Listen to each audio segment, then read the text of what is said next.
Mr. President, Mr. Secretary General, distinguished colleagues, in recent days, the Ukrainian issue has made headlines, global headlines, and has now been given pride of place at the UN Security Council and now the General Assembly. At the same time, Russian actions are being distorted and thwarted, and there is the number of incredible fakes is staggering with the use with media outlets and social networks proliferating these lies. For this reason, today I wish to focus on the real reasons for the crisis that has emerged and its possible consequences. I wish to emphasize the following. The root for the current crisis lies in the actions of Ukraine itself. For many years, it sabotaged and flouted its direct obligations under the Minsk package of measures. Just recently, very recently, there was a hope that in Kyiv they would reconsider and that they would indeed comply with what they signed on to back in 2015. For that, first and foremost, what was necessary was direct dialogue, as set out in the document, between Donetsk and Lugansk. However, the latest confirmation from the senior leadership of the country was that Ukraine was unwilling to engage in this dialogue, and they took unwilling to take steps to grant special status to Donbass, as set out in the Minsk agreements, and this was actively supported by the Western patrons of Kyiv. And this definitively persuaded us of the fact that we no longer have a right to allow the residents of Donbass to suffer any further. Insofar as Ukrainian provocations against the people of Donbass in February did not end, in fact, they escalated. The leadership of DPR and LPR turned to us with a request to deliver military support in line with bilateral agreements on cooperation, which were arrived at with their recognition, concurrently with recognition. And this was a logical step to the ongoing, the persistent aggressive actions undertaken by the Ukrainian regime. The Ukrainian authorities, which has of late been actively armed and incited by a number of states, were under the misconception that with the indulgence of Western patrons and sponsors, they would be able to address the issues in Donbass militarily. It is difficult otherwise. It would be difficult to explain the ongoing intensification of shelling and sabotage acts on the territory of the republics, which I mentioned. The people of Donbass and Lugansk continued to have to take shelter in basements. There was a flood of refugees entering the Russian Federation, and yet still the nature of the Ukrainian armed forces operation did not change, and yet Western partners did not turned a blind eye to this, and they merely echoed Ukrainian tall tales about the allegations that Donbass people were shelling on themselves. The worsening suffering of the residents of Donbass is something that has left Western sponsors unmoved in recent years. This discussion at the Security Council and General Assembly, there was no empathy whatsoever, no compassion for the people of Donbass and Lugansk. It seems that these 4 million people simply don't exist for them. And as a result, the ongoing threats targeting the people of LPR and DPR, given the lack of prospects for addressing the problems in the area under the Minsk operations due to the failure to fulfill them, the Russian president took a decision for a special military operation to be carried out in Donbass. Occupation of Ukraine is not part of these plans. The goal of the special operation is to protect the people who for 8 years were subject to torment and genocide by the Kyiv regime. To that end, there's a need to demilitarize and denazify Ukraine. We further will strive to hold accountable those who carried out countless brutal crimes against the people, the residents, including residents of the Russian Federation. This decision was taken in line with Article 51 of the United Nations Charter with the sanction of the Federation Council of the Russian Federation. In pursuant of the Agreement on Friendship and Cooperation with DPR and LPR, I wish to recall further that the principle of sovereignty and territorial integrity of states is something which we are being accused of breaching vis-a-vis Ukraine. The Declaration on Principles of International Law on Friendly Relations Between Peoples was adopted in 1970, and it needs to be unstintingly complied with respect to states, I quote, conducting themselves in compliance with the principle of equal rights and self-determination of peoples as described above, and thus possessed of a government representing the whole people, belonging to the territory without distinction as to race, creed, or color. End of quote. Today's government of Ukraine is no such government. Moreover, during the special military operation, Russia has been exercising its right to self-defense from a regime that has been striving to gain access to nuclear weapons. The president of Ukraine explicitly stated this on 18 February during the Munich conference, and I would recall, this statement that he delivered was met with applause by the participants of this conference. At the same time, Ukraine is seeking membership in NATO, where there's Article 5 in effect, and has territorial claims to the Russian Federation. Hence, by leveraging Article 51 of the UN Charter, not only is Russia protecting itself from the nationalist threat, but Russia is also seeking to uphold the purposes and principles of the United Nations Charter on the soil of Donbass and Ukraine, ensuring that the main goal of the United Nations be upheld, namely to prevent succeeding generations from a scourge of war. Unfortunately, it behooves us to note the very negative role played in all of this by Western colleagues led by the United States. Instead of compelling Kyiv to comply with its obligations, instead they are merely inciting Kyiv, egging it on, repeating the senseless mantra that their obligations and the Minsk agreements are not being complied with the Russian Federation, which I should like to recall and emphasize, Russian Federation is not a party to it. Moreover, our Western colleagues have shamelessly inundated the country with weapons, have sent to the country instructors, and effectively incited Ukrainians who are facing a 120,000 strong military contingent prompted them to engage in armed provocation against the Donbass.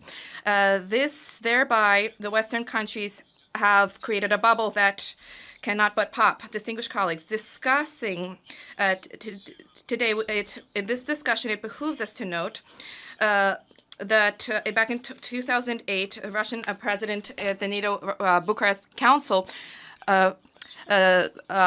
cautioned that members of NATO should think 3 times before proudly stating that Ukraine and Georgia will join NATO, and this was portrayed as some kind of a great compromise, which was immediately met with action plans undertaken in Ukraine and Georgia to join the alliance. At the same time, in 2014, there was a brutal anti-constitutional coup which took place in Kyiv, as a result of which nationalists and radicals seized power. And their policy was to create an anti-Russia in Ukraine and to ensure that it join NATO. And I will revisit that. For us, Ukraine joining NATO is a red line.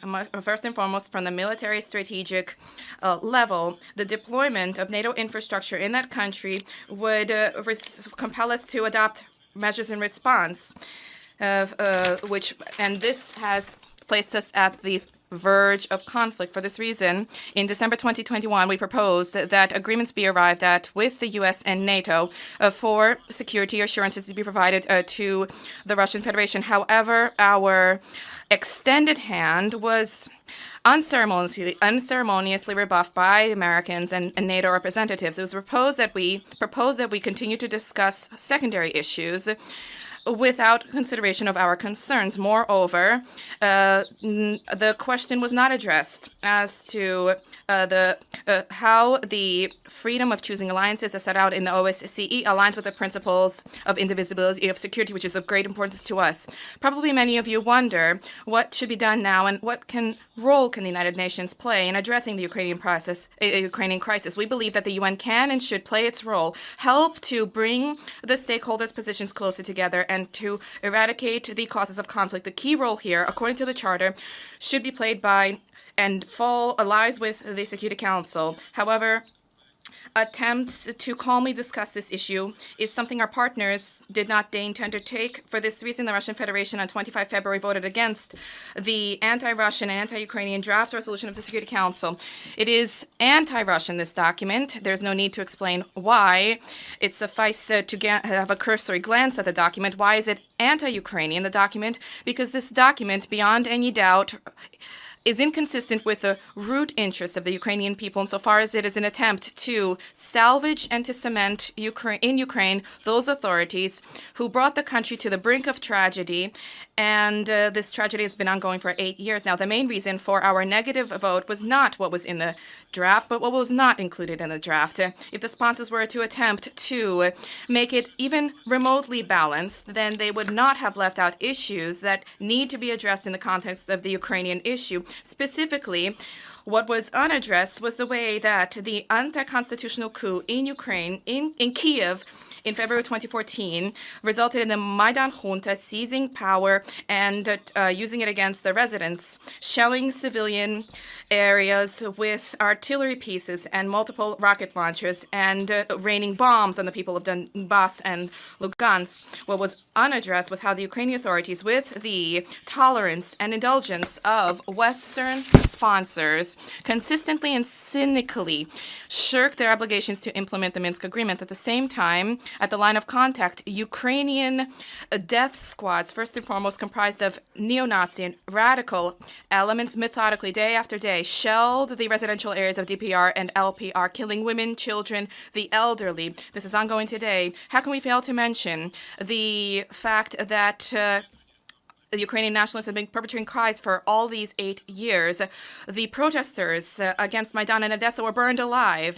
The peaceful protesters and the Maidan were shot out, killed by snipers. The investigation into these tragedies by the Maidan regime was deliberately swept under the rug. At the same time, the perpetrators in the Odessa tragedy are well known. They are flaunting their presence, and an alternative investigation into the reasons, into the acknowledgement by these snipers unambiguously emphasizes that the slaughter on Independence Square was a provocation by the leaders of Maidan. We specifically last year held an informal Security Council Aria Formal meeting on this issue in order to provide colleagues at the Security Council with more information about this. However, in response, at best, we heard from Western sponsors merely hackneyed cliches about Russian propaganda. What kind of a text resolution on Ukraine can there be in the above-mentioned circumstances?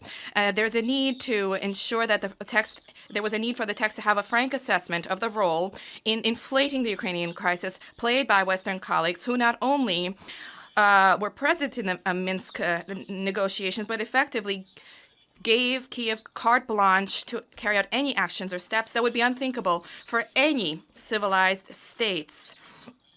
With tales being spun about the triumph of democracy in Ukraine, the Maidan authorities and nationalists engaged in, with impunity, murdering political opponents, persecuting opposition, shuttering opposition television outlets, where there could be some relatively objective information provided. 6 of those television channels were shuttered under Zelensky alone. And how could we fail to mention the fact that the country was flooded with weapons, which were then turned on peaceful civilians in Donbass? The responsibility for what is taking place right now lies at the feet of the current Ukrainian leadership as well as our Western colleagues. Today, we wish to emphasize that this has been inflated by the lies, deceit, misinformation from the Ukrainian armed forces, and the nationalist Western media outlets increasingly, shamelessly are portraying our military operation as a result, as a negative consequence. We constantly hear lies, fakes about indiscriminate shelling of Ukrainian cities, hospitals, schools, kindergartens. The Russian army does not pose a threat to the civilians of Ukraine. Is not shelling civilian areas in areas and cities where Russian armed forces have taken control. And these areas are seeing citizens living their lives normally. Basic infrastructure, transportation, local infrastructure, and law and order is being upheld. And this includes the electrical station, the power plant, which is jointly patrolled by Russian representatives and the special Ukrainian police who are present in the area. The Chernobyl plant is also operating normally.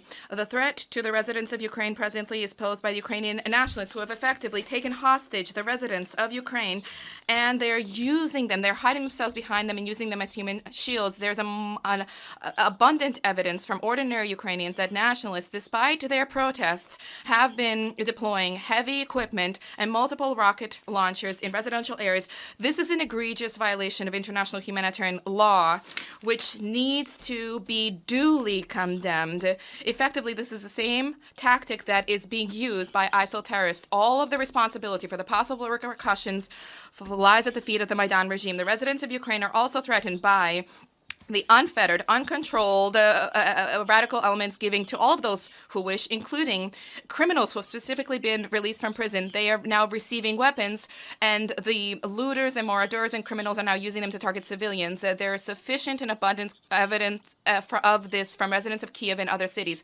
This demonstrates the recklessness of Ukraine authorities vis-a-vis their women. Just now, we received a letter from the Ukrainian human rights civic organization, the Social Policy and Social Protection Institute, under the name of Irina Berezhna. For 8 years, this body has been informing international structures about how the neo-Nazism was born and proliferated in Ukraine, and how it has been and continues to be held at the state level. I briefly quote today. The apogee of the recklessness and lawlessness of neo-Nazis in Ukraine was that condemned criminals have been released from prison. They have carried out grave crimes, murders, etc. Only in Kyiv, those who are willing receive 25,000 machine guns without any documentation. Killings, looting, crime is ongoing. Those so-called territorial defenders of Ukraine shot at a car, killing parents and a young girl. 2 children are in hospital, critically wounded. The former acting president, following the unconstitutional coup in February of 2014, Turchinov, called on all citizens who are not indifferent to slaughter Russians throughout the territory of the country. And this, despite the fact that the most recent document for Ukraine in 2019 sets out that almost 17%, and actually far more people are Russian there. Now, against the Russian Federation in social networks, an information war has been unleashed insofar as evidence of destruction of civilian infrastructure by a Russian military does not exist. Ukrainian attacks and accidental attacks bear out the fact that Ukrainian nationalists are carrying out this violence. Social networks have training manuals about how to create fakes to taint our military operation. Throughout Ukrainian social networks, there are 1.2 million such pieces of fake news, and the correspondence that was read out by the Ukrainian ambassador, that conversation that was read out is also a part of these facts, and these fakes, and this is well known. We also did not support the draft resolution for this issue to move from the Security Council and be addressed by the General Assembly special session today. We were guided by the fact that this measure proposes that we register that the Security Council failed to uphold its main responsibility for the maintenance of international peace and security, and at the same time there was not even a hint at an attempt to find a constructive solution at the Security Council. Attempts to circumvent the position of the Russian Federation, to disregard the position of the Russian Federation runs counter to the very bedrock of the United Nations. There's a need to find common ground, regardless of our Western partners' attempts to avoid this, including when they disregarded our legitimate concerns in connection with NATO policy and Western countries' breach of the core principles of the OSCE on indivisibility of security. To conclude, Mr. President, I wish to state that the Russian Federation did not begin these hostilities. The hostilities were unleashed by Ukraine against its own residents, the residents of Donbass, and all of those who are dissenters. Russia is seeking to end this war. Thank you.